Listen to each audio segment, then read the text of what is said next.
اللہ تبارک و تعالی ارشاد فرما رہا ہے کہ وَمَن يَفْعَلْ ذَلِكَ عُدْوَانًا وَظُلْمًا فَسَوْفَ نُصْلِيهِ نَارًا وَكَانَ ذَلِكَ عَلَى اللَّهِ يَسِيرًا۔ اور جو ظلم و زیادتی سے ایسا کرے گا تو عن قریب ہم اسے آگ میں داخل کریں گے، اور یہ اللہ تبارک و تعالی پر بہت آسان ہے۔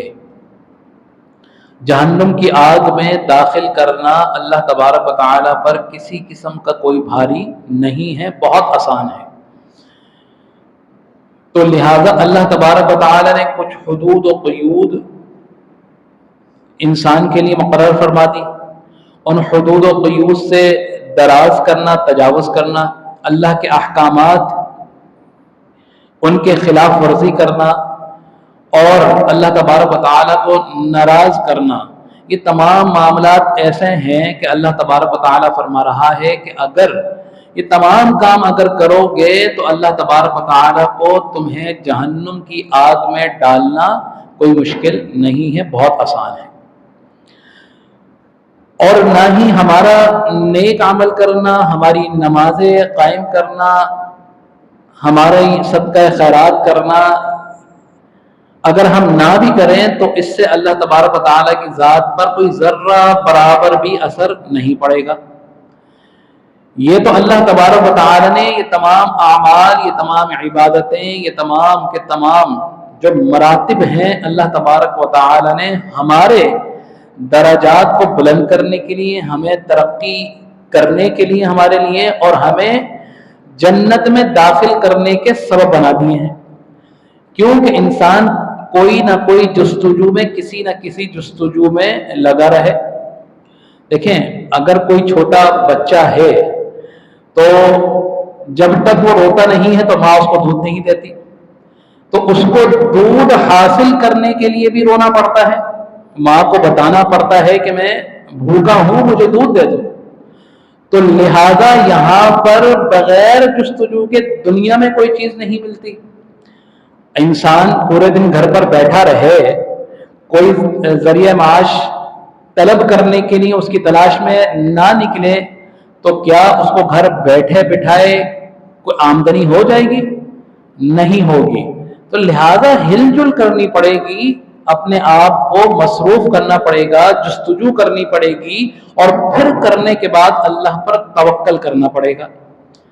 ہم نے جستجو کر لی، ہم نے محنت کر لی، اس پر بھی کرنے کے بعد اب آخری کام جو ہے کیا ہے؟ وہ اللہ کی ذات پر بھروسہ، توکل اور یقین کرنا ہے کہ اللہ ہمارا جو کام تھا ہم نے وہ کر دیا، اب دینا تیرا کام ہے۔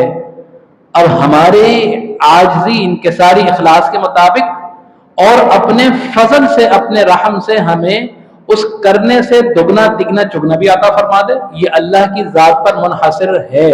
بہت سے لوگ آپ کو ایسے ملیں گے کہ دو افراد ایک جیسے ہیں، ایک ہی منصب پر ہیں، ایک ہی ان میں قابلیت ہے، ایک ہی طرح کی قابلیت ہے، لیکن ایک کی آمدنی زیادہ ہے، ایک کی کم ہے۔ ایجوکیشن کے متعلق اگر دیکھیں تو برابر ہیں، صلاحیت کے متعلق دیکھیں تو برابر ہیں، ہر چیز میں جو کام کر رہے ہیں وہ بھی برابر ہیں، لیکن ان کی جو صلاحیتیں ہیں اس کے مطابق تمام برابر ہیں، لیکن جو ان کی آمدنی ہے، ان کو جو مل رہا ہے وہ برابر نہیں ہے۔ تو کیوں برابر نہیں ہے؟ وہ اللہ تبارک و تعالیٰ کی ذات پر، اس کے کرم پر منحصر ہے کہ کس کو کتنا عطا فرما دے۔ لیکن ہماری یہ کوشش ہونی چاہیے کہ ہمارے ہر عمل میں اخلاص، اللہ پر توکل اور ایمانداری، دیانتداری ہونی چاہیے۔ دیانتداری نہیں ہوگی تو عمل میں نقص آ جائے گا، تو اس سے عمل بچنا چاہیے۔ تو لہذا اللہ تبارک و تعالی نے یہاں یہ ارشاد فرما دیا کہ وَمَن يَفْعَلْ ذَلِكَ عُدْوَانًا وَظُلْمًا فَسَوْفَ نُصْلِيهِ نَارًا، کہ اگر کوئی ایسا کرے گا تو اللہ تبارک و تعالی اس کو جہنم میں داخل کرنے کے لیے ذرا سی بھی دیر نہیں کرے گا، اور ایسا کرنا اللہ تبارک و تعالی پر کوئی کسی قسم کا کوئی بھاری نہیں ہے۔ اچھا، انسان کو قتل کرنا گناہ ہے، لیکن بعض صورتیں ایسی ہیں کہ جس صورت میں انسان کو قتل کرنے کی اجازت ہے، اور اس قتل کرنے کی ذمہ داری بھی اللہ تبارک و تعالی نے ایک طبقے پر جو ہے اللہ تبارک و تعالی نے ڈال دی۔ ہر انسان اٹھ کر اپنی مرضی سے کسی کو مار نہیں سکتا، لیکن اللہ تبارک و تعالی نے جو حکومت، جو ریاست، جو ایک انتظام بنا دیا ہے، اس کے تحت جو حاکم ہے، جو قاضی ہے، اس پر اللہ تبارک و تعالی نے یہ ذمہ داری عائد کی ہے، جو اللہ تبارک و تعالی کی چیدہ فلاں جو حدیں ہیں، اگر اس کی خلاف ورزی کرے گا تو اس کو سزا دینا حاکم وقت کی ذمہ داری ہے اور اس پر واجب ہے۔ مثال کے طور پر اگر کوئی شخص اسلام لانے کے بعد مرتد ہو جائے تو اس کی سزا کیا ہے؟ واجب القتل ہے۔ ذمہ داری کس پر عائد ہوتی ہے؟ حکومت پر عائد ہوتی ہے، اور ایسا کرنے پر اس کو گناہ نہیں ملے گا اور نہ ہی وہ جرم کا مرتکب ہوگا، مجرم بھی نہیں ہوگا، کیونکہ یہ ذمہ داری اللہ نے اس کے ذمہ لگائی ہے۔ کس پر؟ کون سی ذمہ داری؟ کس گناہ کی؟ مرتد کی۔ مرتد کون ہوتا ہے؟ اسلام لانے کے بعد اور اسلام سے پھر جائے تو مرتد ہے، اور مرتد کی سزا کیا ہے؟ واجب القتل ہے۔ اسی طرح اگر کسی نے کسی کو قتل کر دیا، خون بہا دیا، تو اسلام میں خون بہانے کی سزا کیا ہے؟ قصاص ہے۔ خون کا بدلہ خون ہے، کیس عدالت میں جائے گا، عدالت اس کو قتل کی صورت میں، قصاص کی صورت میں اس کو قتل کرنے کا، اس کو پھانسی دینے کا حکم صادر کر سکتی ہے۔ جی جائے کہ اگر باہمی انڈرسٹینڈنگ ہو جائے، دیت دینے پر راضی ہو جائے، کچھ دے کے اگر جان چھوٹ جائے تو وہ ایک الگ ہے، وہ بھی رخصت جو ہے اسلام نے، شریعت نے دی ہے۔ لیکن حکم کیا ہے؟ آرڈر کیا ہے اللہ کا کہ قتل کا بدلہ خون کا بدلہ خون ہے، قصاص لیا جائے گا۔ اس صورت میں اگر قاضی نے اس کو قتل کرنے کی، اس کو مارنے کی اگر آرڈر جاری کر دیا ہے تو قاضی گناہ گار نہیں ہوگا، کیونکہ وہ اللہ تبارک و تعالیٰ کی حدود کو قائم کر رہا ہے، وہ اللہ تبارک و تعالیٰ کے جو اس کا قانون ہے وہ اس کو امپلیمنٹ کر رہا ہے۔ اسی طرح اگر کوئی شادی شدہ زانی ہے، شادی کرنے کے بعد اگر وہ زنا میں مبتلا ہوتا ہے تو اس کی سزا کیا ہے؟ اس کو رجم کرنا ہے، سنسار کرنا ہے، اور اس کی سزا یہ ہے کہ اتنا سنسار کرو کہ جب تک اس کی جان اس کی جسم سے جو ہے پرواز نہ کر جائے، جب تک اس کو سنسار کرتے رہو، یعنی کہ اس کی سزا بھی موت ہو گئی۔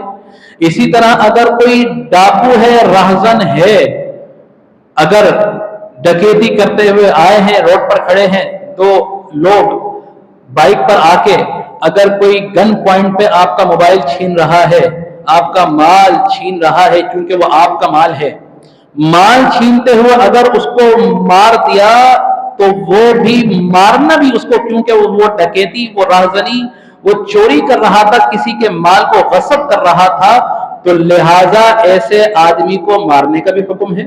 اگر کسی نے سیلف ڈیفینس کے طور پر مار دیا تو وہ گنہگار نہیں ہوگا۔ بہت سی صورتیں آپ نے ایسی دیکھی ہوں گی کہ چوری کرنے آئے، واردات ہو رہی تھی، جس کے ساتھ ہو رہی تھی اس نے موقع پایا اور اس کو شوٹ کر دیا، تو اس فعل پر اس کو سزا نہیں ملے گی، کیونکہ سیلف ڈیفینس، اس کے ساتھ واردات ہو رہی تھی، وہ سامنے والا ڈاکو تھا، اگر وہ نہیں کرتا تو وہ اس کے مال کو بھی نقصان پہنچا سکتا تھا، وہ اس کی جان کو بھی نقصان پہنچا سکتا تھا۔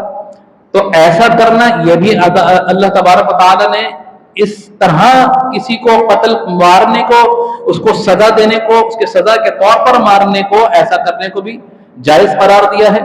تو یہ تمام صورتیں ایسی ہیں، اور جس طرح اگر کوئی اسلام کا باغی ہو گیا اور سزا کی صورت میں اگر اس کو قتل کر دیا جائے تو اس میں بھی حاکم وقت سے، قاضی وقت سے کسی قسم کو کوئی سوال نہیں ہوگا، اور نہ ہی وہ گناہ گار ہوگا، نہ ہی مجرم ہوگا، کیونکہ وہ اللہ تبارک و تعالیٰ کے قانون کو امپلیمنٹ کر رہا ہے۔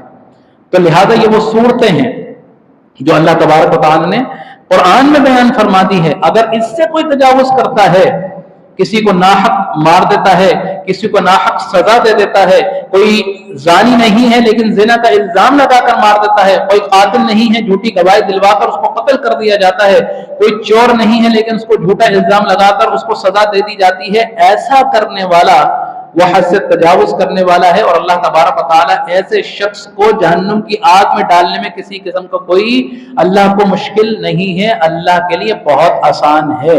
تو لہذا اللہ تبارک و تعالیٰ کی حدود کی پاسداری، ان کو قائم رکھنا ہر مسلمان کی ذمہ داری ہے۔